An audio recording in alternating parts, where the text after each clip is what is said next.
E a terceira fase, gente, da dosimetria da pena diz respeito à verificação de causas de aumento ou causas de diminuição de pena.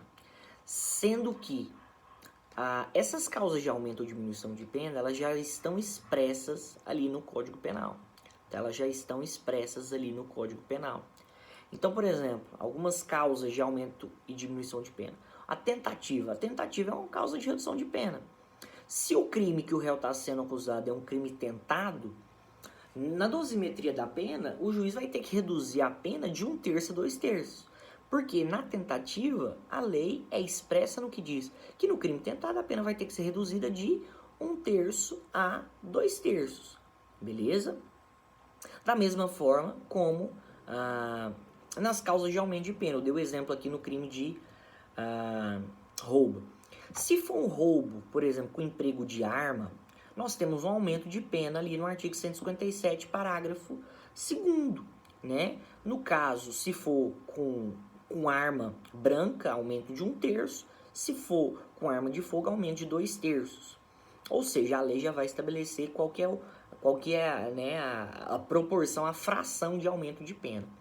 Ou seja, na última etapa de dosimetria da pena, você vai analisar se tem algum tipo de causa especial de diminuição de pena, por exemplo, a tentativa, no caso, um arrependimento posterior, ou se tem algum tipo de causa especial de aumento de pena, né, a depender do crime que está sendo cometido.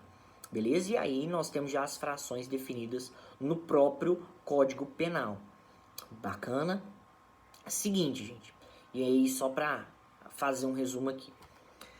3 fases. Pena base, agravante e atenuante, causa de aumento e diminuição de pena. A pena base, gente, vai ser fixada em um valor determinado. Então, no crime de roubo, 4 a 10 anos. A pena base ela vai variar de 4 a 10 anos. Você vai ver se tem mais, perceba, se tem mais circunstâncias judiciais negativas, quanto mais circunstâncias judiciais negativas, do 59, a pena vai estar sempre mais próxima do máximo. Se as circunstâncias judiciais forem positivas, tá, para o réu, ou quase não tiver circunstância judicial que desabone o réu, a pena vai ter que ficar mais próxima do mínimo. Ou seja, a pena base ela vai ser fixada entre os limites mínimo e máximo da pena, de acordo com aquelas circunstâncias judiciais. Eu dei a fração de 1/8, porque são 8 circunstâncias judiciais, para de alguma forma facilitar.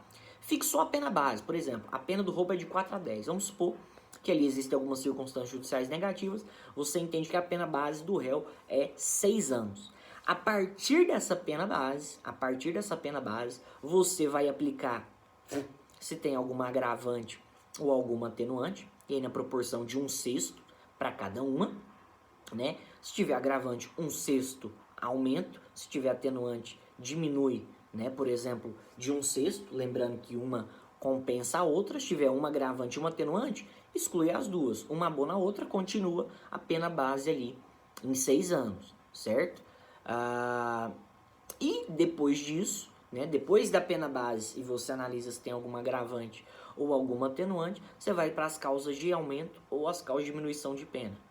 E aí, da mesma forma, as causas de aumento e diminuição, nas causas de aumento e diminuição de pena, aí você tem que ficar atento para ver se a lei expressamente tem alguma causa especial de diminuição de pena ou alguma causa especial de aumento de pena para aquele crime específico.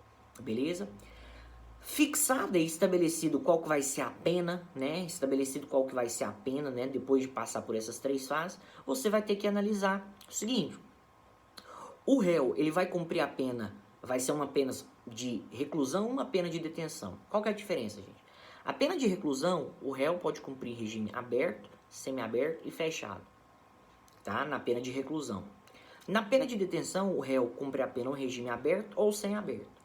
Como que eu vou saber, Léo, qual que vai ser o tipo de pena e qual vai ser o regime que vai cumprir? Se a pena do réu for, tá? Se a pena do réu for superior a 8 anos, se a pena do réu for superior a 8 anos, regime fechado. Se a pena do réu for superior a 8 anos, regime fechado.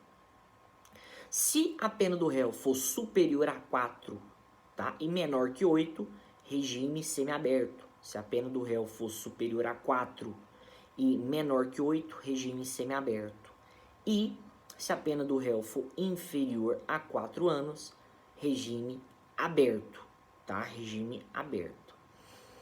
E aí, por exemplo, se a pena do réu for acima de 8 anos, for regime fechado, só pena de reclusão, obviamente, porque a pena de reclusão, ela admite o cumprimento do regime fechado. Lembrando, gente, o réu começa no regime fechado e depois vai progredindo para o semiaberto ou para o aberto, beleza?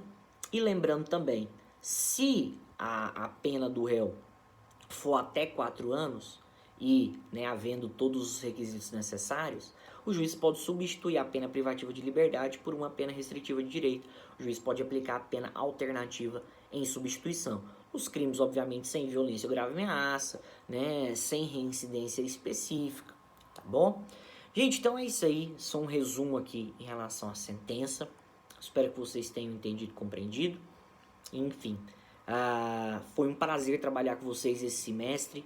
Foi uma felicidade muito grande, muito triste porque a gente não conseguiu fazer do jeito que a gente queria, né, no modo presencial, principalmente essas questões, né, da audiência simulada, mas enfim, a gente tentou adaptar e, enfim, tomara que de alguma forma tenha sido proveitoso, que Deus abençoe todos vocês, que vocês tenham ótimas férias, bom descanso e a gente se encontra, tá bom? Fica com Deus, Deus abençoe.